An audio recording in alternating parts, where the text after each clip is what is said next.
Bien, bonsoir tout le monde. Bienvenue à la séance ordinaire d'adoption, extraordinaire, je m'excuse, d'adoption de budget du 8 décembre 2020. Donc, est-ce que j'ai un proposeur pour l'ouverture de la séance? Oui, Philippe Marino, je vous le propose, M. le maire. Oui, j'aimerais aussi j'ai oublié de vous demander là, que pour vérifier, pour être certain qu'on a quorum, je vais vous demander de vous présenter par ordre de district, s'il vous plaît. Oui, alors, Région Aubertin, district 1 de la baie. Marie-Josée Arquetto, district numéro 2 des Sables. Michel Thorne, district numéro 3 du Coteau. Alexandre Dussault, district numéro 4 de la Vallée. Alexandra Lauzon, district numéro 5 du Berceau. Philippe Marino, district numéro 6 du Domaine. Donc, je constate qu'on a quorum. Et puis, on a aussi avec nous M. Stéphane Giguère, le directeur général de la Ville. Bonsoir. Donc, Monsieur Marino, c'est vous qui faisiez la proposition pour l'ouverture de la séance. Oui, c'est exact. Merci. Est-ce que c'est unanime? Oui. Merci. Vérification de l'avis de convocation. Non, avant, mesure exceptionnelle de la séance extraordinaire là, tenue à huis clos. Madame Arquetto. Oui, il est proposé qu'étant donné l'établissement des mesures exceptionnelles dans le contexte actuel de la pandémie de la COVID-19, il est attendu que la séance extraordinaire du mois de décembre 2020 soit tenue à huis clos. J'en fais la proposition. Merci. Est-ce que c'est unanime? Oui. Merci. Donc, vérification des avis de convocation. Monsieur Dussault. Oui, donc il est proposé que les membres du conseil municipal reconnaissent avoir reçu l'avis de convocation de la présente séance conformément à la loi. Le directeur général dépose le certificat de transition des documents. Alors, j'en fais la proposition, M. le maire. Merci. Est-ce que c'est unanime? Oui. Merci. L'adoption de l'ordre du jour de la séance extraordinaire tenue le 8 décembre. Oui. Monsieur Thorne. Oui, donc il est proposé d'adopter l'ordre du jour de la séance extraordinaire du 8 décembre 2020. Donc, j'en fais la proposition. Merci. Est-ce que c'est unanime? Oui. Donc, pour le point 2.1, présentation et adoption du cahier des prévisions budgétaires pour l'exercice financier 2021. Monsieur Giguère, oui, vous pouvez nous mettre le tableau. OK. Est-ce que tout le monde voit? Oui. Oui. Attendez un petit peu. Je vais juste faire ça comme ça. C'est correct? Oui, c'est parfait. Oui. Donc, le profil financier. Donc, la population, en 2020, population, on était 6 886. Nous sommes pour 2021, 7 078. Total d'unités d'évaluation, on avait 2 992 en 2020, 3 135 en 2021. Et puis, là, je vais vous faire part du taux de taxes foncières.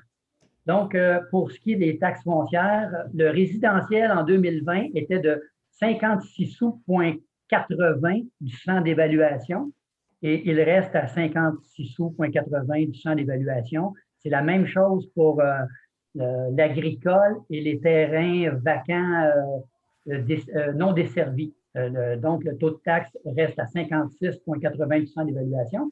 Celui des terrains vacants desservis est à 1 sou du champ d'évaluation. Celui des 6 logements est à 58 sous,70. Il reste à 58 sous,70 pour 2021. Le commercial est à 88 sous,45. Il reste à 88,45. Et finalement, l'industriel est à 87,90 sous en 2020 et il reste à 87,90 sous du champ d'évaluation en 2021. Donc aussi, les taux de taxes pour les services municipaux pour l'eau. Il y a deux changements. Il y a celui pour premier logement en 2021, ça coûtait 182. Il y a une diminution de 5 $ en 2021, donc 177. Pour le deuxième logement, c'était 130 et ça baisse à 125. Tous les autres taxes de service restent inchangées pour l'année 2021.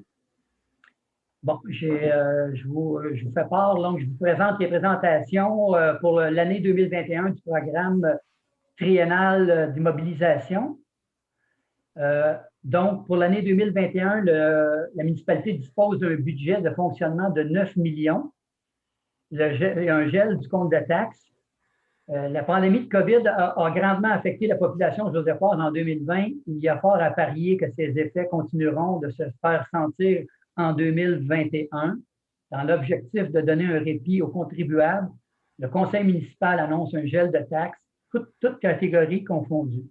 Le taux de taxe foncière des résidents, des commerçants, des entrepreneurs, des agriculteurs demeurera ainsi le même en 2021 qu'en 2020. Est-ce que j'ai un proposeur pour, attendez un petit peu, là, la présentation et adoption du cahier des prévisions budgétaires pour l'exercice financier 2021? Oui, alors, M. le maire, je propose d'adopter le cahier des prévisions budgétaires pour l'exercice financier 2021 tel que présenté. Alors, j'en fais la proposition. Merci. Est-ce que c'est unanime? Oui. C'est. Donc, les faits saillants de taxation 2021, donc, comme j'en faisais part tantôt, il y a un gel de taxes. Le budget de fonctionnement 2021 est de 9 millions. Je vais vous en faire part un petit peu plus tantôt. Il y a un gel de la taxe foncière, toutes catégories confondues. En gros, vous avez, M. Giguère, est-ce que vous pouvez mettre aussi le tableau en question?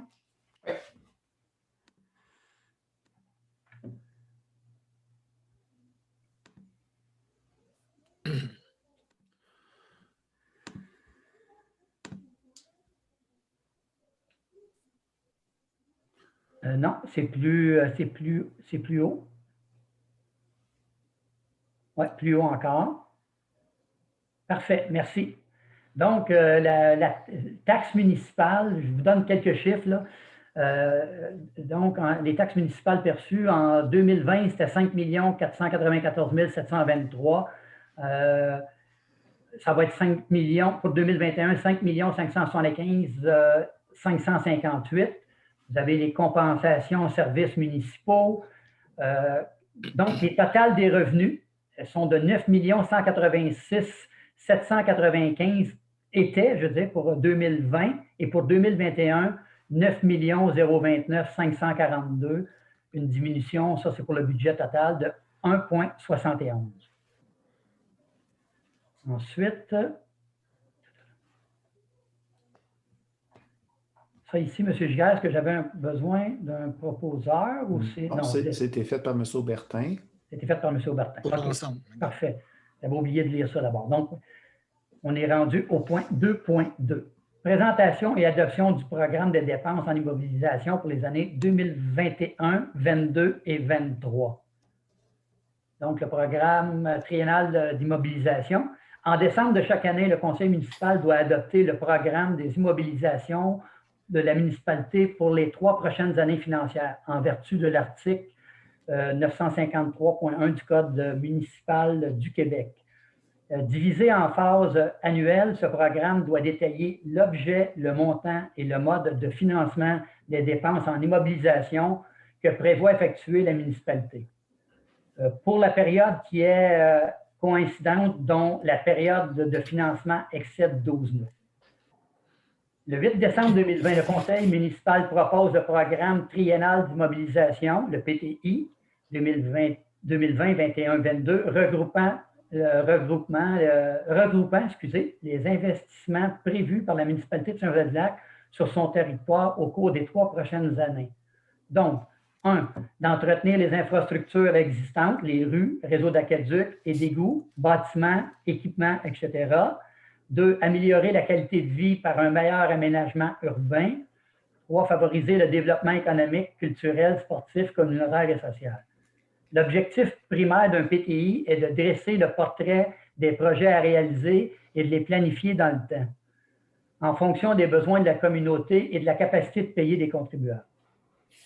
Donc, des dépenses en immobilisation de près de 4 millions sont prévues en 2021 dans le cadre du PTI. Une grande partie de ce montant, soit 2 500 000 est attribuable à la construction d'ouvrages de protection contre la crue printanière, visant à assurer la sécurité des personnes et des infrastructures municipales lors des crues importantes comme celles de 2017 et 2019. Le coût de ce projet dépassant les 12 millions, sa réalisation dépend entièrement de l'obtention confirmée de subventions gouvernementales totalisant plus de 75 % des coûts. Enfin, sur le plan des loisirs, des montants seront investis pour l'aménagement d'un terrain de volley-ball au parc Jacques-Paquin, je m'excuse, et des sentiers entourant la patinoire au parc Polyvon-Lauzon. Bien que les parcs fassent l'objet d'améliorations continues au fil des années, 2020 a confirmé l'importance de ces installations par la population, particulièrement en ces temps où les directives concernant les cours et les autres activités de groupe demeurent incertaines. Donc, les projets pour l'année 2021, feu de circulation qui est présentement, on voit là, sur le chemin Oka, au coin de Oka et de l'Érablière, pour un montant de 150 000. C'est pris à l'excédent de fonctionnement non affecté. Aussi, feu de circulation, même chose, Oka et de l'Érablière, un montant de 497 500 en règlement d'emprunt. Ça, ça va être payé par les 192 nouveaux unités de logement qui vont se construire là. Le 4, c'est chariot élévateur pour les ateliers municipaux, 15 000 $. Le 5, travaux d'asphaltage 2021 dans le domaine de la Pommeraie pour 350 000 $, pris sur la TEC de 2019 à 2023. Le 6, réservoir de récupération d'eau au parc Polyvon-Lauson pour 5 000 $. En hygiène du milieu, ouvrage de protection contre les crues printanières, c'est ce qu'on a vu tantôt. Construction d'une digue, 2 560 000 en règlement d'emprunt. Il y a aussi au point 8, cours d'eau L'Écuyer, 80 000 $ sur l'excédent de fonctionnement non affecté. Le point 9, cours d'eau Perrier, 30 000 $ excédent non affecté. Sécurité incendie, il va y avoir des appareils respiratoires pour un montant de 129 000 au fonds de roulement. En loisirs, culture et tourisme, un aménagement d'un espace vert en bordure de la piste cyclable, pour un montant de 15 000. Ensuite, un aménagement d'un terrain de volley-ball au parc Jacques-Paquin, un sentier au parc Polyvon-Lauson autour de la patinoire pour 30 000 $, un sentier pétonnier rue Régent et Vaillancourt pour un montant de 50 000 $. Ensuite, pour l'année 2022, projet de mobilisation, donc en transport de l'asphalte 2022, endroit à déterminer, on va mettre un montant de 400 000 $. Hygiène du milieu, modification à l'éco-centre, un petit peu pour la rendre encore plus performante, malgré que déjà on a des bons succès, là, pour un montant de 300 000. Au point 3, loisirs et culture, un parc à chiens au plateau du Ruisseau pour un montant de 40 000 $. Au point 4, aménagement d'un boisé, le boisé 640, plateau du Ruisseau, un montant de 50 000 $. Finalement, l'année 2023, les projets de mobilisation, de l'asphalte encore endroit à déterminer, un montant de 150 000, activités de fonctionnement. Hygiène du milieu, mise à jour de la station de l'Érablière, un montant de 791 000. Ça va être pris sur la TEC 2019-2023 et règlement d'emprunt. Au point 3, agrandissement des étangs aérés, donc pour 1 528 000 au règlement d'emprunt. En loisirs, culture et tourisme, un skate park, ça c'est conditionnel à une subvention pour un montant de 50 000. Et puis un aménagement d'infrastructure au plateau des Ruisseaux pour 50 000 $, c'est pris dans le fonds de parc et terrain de jeu. Tout ça pour 2 569 000 pour l'année 2023. Donc, est-ce que j'ai un proposeur pour ce qui est du programme triennal en immobilisation? Et je le propose, justement. Merci. Est-ce que c'est unanime? Oui. Oui. Monsieur Giguère, est-ce qu'on a reçu des questions par rapport à notre présentation de ce soir? Aucune question. Aucune question. Donc, est-ce que j'ai un proposeur pour la levée de séance? Mais juste avant, c'est vrai, juste avant, donc en terminant, je veux vous dire que le conseil municipal et moi, nous vous offrons les plus sincères vœux de bonheur et de santé pour l'année 2021. Donc, est-ce que j'ai un proposeur pour la levée de la séance? Oui, M. le maire, je propose que la présente séance soit levée. Merci. Est-ce que c'est unanime? Oui. Merci beaucoup à tout le monde et bonne soirée. Merci. Merci à vous. Au revoir. Merci.